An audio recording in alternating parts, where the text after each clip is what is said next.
Assalamualaikum warahmatullahi wabarakatuh. Perkenalkan, nama saya Iron Saputra NT dengan NIM S2122021 dengan dosen pengampu Ibu Sandi Prahara STMSI.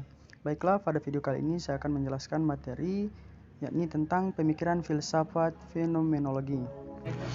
Ada sejumlah orang yang melihat suatu peristiwa tabrakan. Fakta ini menimbulkan terjadinya sejumlah realitas tingkah laku orang yang beragam.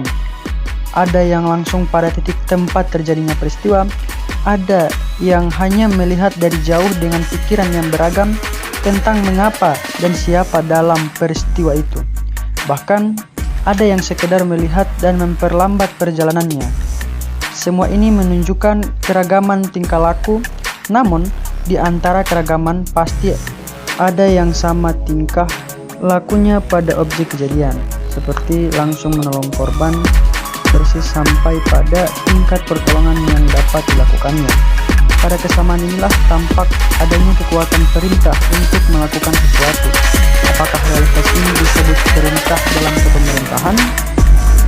Dalam kehidupan yang luas di mana kegiatan itu berada dalam tataran pemerintah, peristiwa yang melahirkan pemikiran untuk dijawab begitu banyak ditemukan seorang pelaku pemerintah dalam menjalankan aturan yang sama dengan mereka yang diperintah dalam hubungan pemerintahan. Itulah seringkali terjadi peristiwa penolakan kehendak pemerintah dengan berbagai alat. Apakah penolakan merupakan penolakan terhadap kegiatan pemerintah yang harus dibangun dalam pemerintah? Ini pun dapat dipikirkan secara filsafat, khususnya dalam filsafat fenomenologis, yaitu filsafat yang mempersoalkan masalah, penampakan atau biasa disebut dengan gejala. Fenomenologi adalah bagian dari filsafat eksistensialisme, yaitu filsafat yang mempersoalkan keberadaan sesuatu. Eksistensialisme memikirkan keberadaan manusia dalam aktualisasi individunya, memikirkan ego, akunya dari individu yang selalu membawa manusia dalam aktualisasi keakuannya dalam kehidupan kerjasama yang memberi wara pada kerjasama yang dibentuk. Kerjasama tersebut disebut dengan pemerintahan atau kerjasama pemerintah dengan yang diperintah dalam hubungan fungsional sebagai suatu aktual yang sebagaimana aktualisasi pada kerjasama antara pelaku pemerintahan dalam konsep pemerintahan dan rakyat sebagai pihak yang diperintah.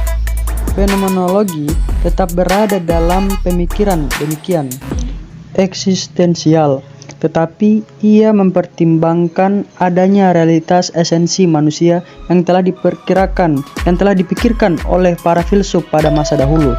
Filsafat tradisional Yunani seperti Plato terhadap manusia dipikirkan dalam konteks demikian, di mana secara universal manusia pada umumnya memiliki kesamaan Plato dalam Titus DKK, Titus dalam Rashid 1984 dalam pemikiran.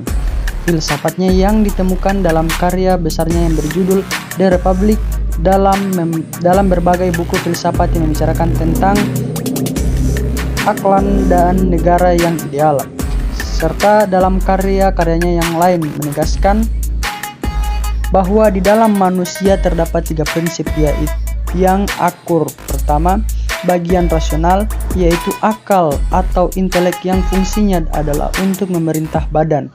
Hanya akallah yang mengerti watak sebenarnya dan benda. Kedua, bagian perasaan yang terdiri atas indera, dalam hal ini sensation dan keutamaan pahlawan, heroic virtues. Ketiga, keinginan bagian bernafsu dari manusia. Tidak ada prinsip pengatur bagi manusia, kecuali bahwa keinginan harus dikontrol oleh akal. Kepengaturan dan atau kepenguasaan sebagai esensi yang diharapkan bergantung pada eksisnya individu tersebut dalam kepengaturan dan kepenguasaan yang berlangsung. Semakin dekat akunya seorang pemerintah, semakin ia tidak melakukan penolakan terhadap apa yang dilakukan oleh pemerintah.